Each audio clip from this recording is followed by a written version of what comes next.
Exposto o governante secreto do mundo. Será lançado fora o governante deste mundo, disse Jesus certa vez. Mais tarde, ele disse também que o governante do mundo não tinha nenhum poder sobre ele e que o governante deste mundo tinha sido julgado. João 12:31, 14:30 e 16:11. A quem Jesus estava se referindo?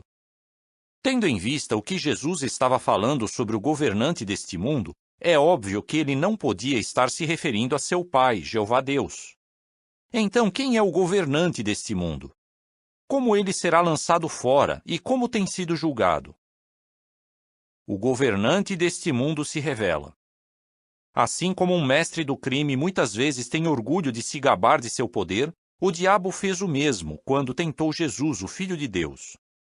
Depois de mostrar a Jesus todos os reinos do mundo, Satanás lhe fez a seguinte oferta: Eu te darei toda esta autoridade e a glória deles, porque me foi entregue e a dou a quem eu quiser. Se tu, pois, fizeres um ato de adoração diante de mim, tudo será teu. Lucas 4, 5-7. Se o diabo fosse apenas o princípio do mal, como alguns dizem, como poderíamos explicar essa tentação? Será que Jesus estava sendo tentado por um pensamento mau ou um conflito interno que talvez tenha surgido após seu batismo? Se fosse assim, como se podia dizer que não há nele pecado? 1 João 3:5. Em vez de negar o poder do diabo sobre a humanidade, Jesus na verdade confirmou isso, chamando-o de o governante do mundo e dizendo que ele é assassino e mentiroso. João 14:30 e 8:44. Bíblia Pastoral. Mais de 60 anos depois do encontro de Cristo com o diabo, o apóstolo João lembrou os cristãos da poderosa influência dele, dizendo: O mundo inteiro jaz no poder do iníquo. João disse também que ele está desencaminhando toda a terra habitada. 1 João 5,19 e Revelação ou Apocalipse 12,9. Fica claro então que a Bíblia fala de um espírito invisível como sendo o governante do mundo. Mas até que ponto ele influencia a humanidade? O governante do mundo dá poder a seus associados. Falando sobre a luta dos cristãos pela fé, o apóstolo Paulo identificou claramente os piores inimigos deles. Ele disse sem rodeios: Temos uma pugna, não contra sangue e carne, mas contra os governos, contra as autoridades, contra os governantes mundiais desta escuridão, contra as forças espirituais iníquas nos lugares celestiais. Efésios 6:12. Assim, essa luta ultrapassa a esfera humana, visto que ela é travada não contra sangue e carne, mas contra as forças espirituais iníquas. De acordo com a maioria das traduções modernas da Bíblia, as forças espirituais iníquas aqui se referem a poderosas pessoas espirituais perversas, não a um princípio abstrato do mal. Algumas versões traduzem essa passagem por hostes espirituais da iniquidade nas regiões celestes. Versão brasileira: Exércitos de espíritos do mal que dominam nas esferas do mundo sobrenatural. A Bíblia para hoje. E forças espirituais do mundo nas regiões celestiais.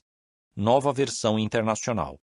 Assim, o diabo tem exercido seu poder por meio de outros anjos rebeldes que abandonaram a sua própria moradia correta no céu.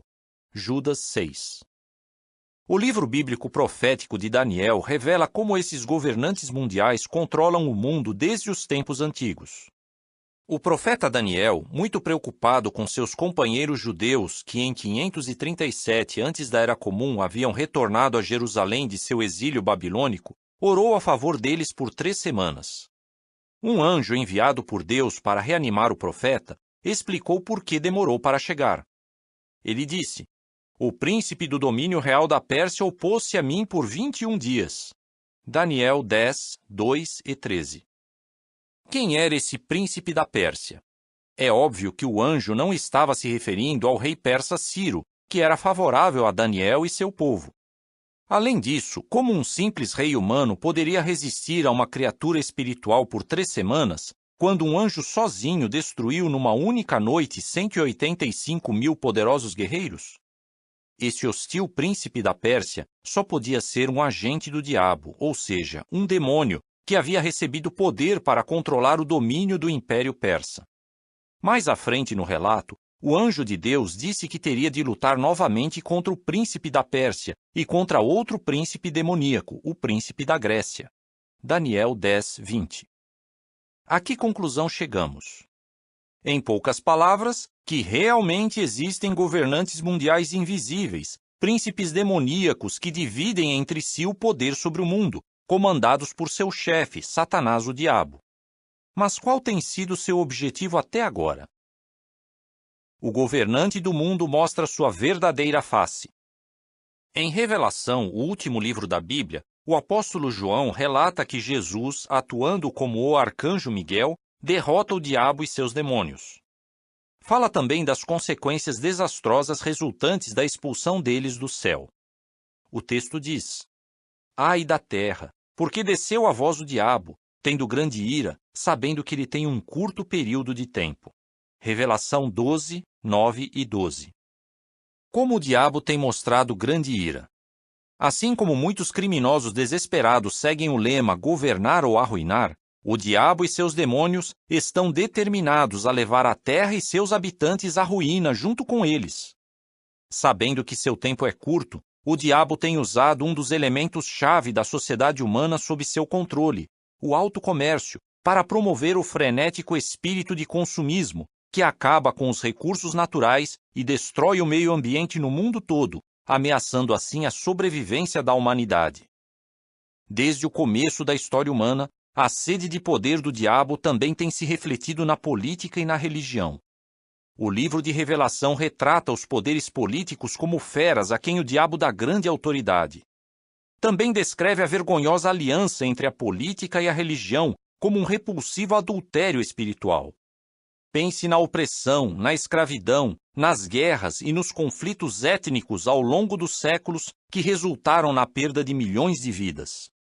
Será que alguém pode dizer honestamente que os chocantes e terríveis eventos que têm manchado as páginas da história humana são atividades normais dos homens? Ou são o resultado das atividades manipuladoras de invisíveis forças espirituais perversas? A Bíblia desmascara e identifica de modo claro quem está manobrando os líderes humanos e os poderes do mundo. Conscientemente ou não, a sociedade humana reflete a personalidade de seu governante e seu lema, governar ou arruinar. Mas por quanto tempo mais a humanidade sofrerá sob o domínio do diabo? O último suspiro do diabo. As atividades de Jesus na Terra no primeiro século soaram como um sino anunciando a morte para o diabo e seus demônios. Quando os discípulos de Jesus relataram que tinham sido capazes de expulsar demônios invisíveis, ele disse: Comecei a observar Satanás já caído como relâmpago do céu. Lucas 10, 18. Com essas palavras, Jesus estava se regozijando com sua futura vitória contra o governante do mundo, que se daria depois de Jesus voltar ao céu como o arcanjo Miguel. Um estudo cabal das profecias bíblicas indica que essa vitória aconteceu no céu em 1914 ou um pouco depois. Desde essa época, o diabo sabe que o tempo que resta antes de sua destruição é curto. O mundo inteiro jaz no seu poder, mas milhões de pessoas hoje não se deixam desencaminhar por suas tentativas desesperadas de controlá-las. A Bíblia abriu-lhes os olhos para os desígnios e a verdadeira identidade do diabo. A esperança dela se fortalece com as palavras de Paulo aos cristãos: O Deus que dá paz esmagará em breve a Satanás debaixo dos vossos pés. Romanos 16, 20. A nota diz: As palavras de Paulo aqui fazem alusão à primeira profecia bíblica, registrada em Gênesis 3,15, que aponta para a inevitável destruição do diabo. Para descrever esse acontecimento, Paulo usou uma palavra grega que significa estilhaçar, despedaçar, quebrar em pedaços, esmagando. Dicionário Vine, o significado exegético e expositivo das palavras do Antigo e do Novo Testamento. Fim da nota. Em breve o diabo será posto fora de ação. Sob o domínio amoroso de Cristo, as pessoas justas transformarão a terra num paraíso. A violência, o ódio e a ganância não existirão mais. Não haverá recordação das coisas anteriores, diz a Bíblia.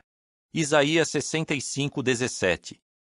Que alívio isso será para todos os que se libertarem do governante secreto deste mundo e de sua autoridade. Fim do artigo.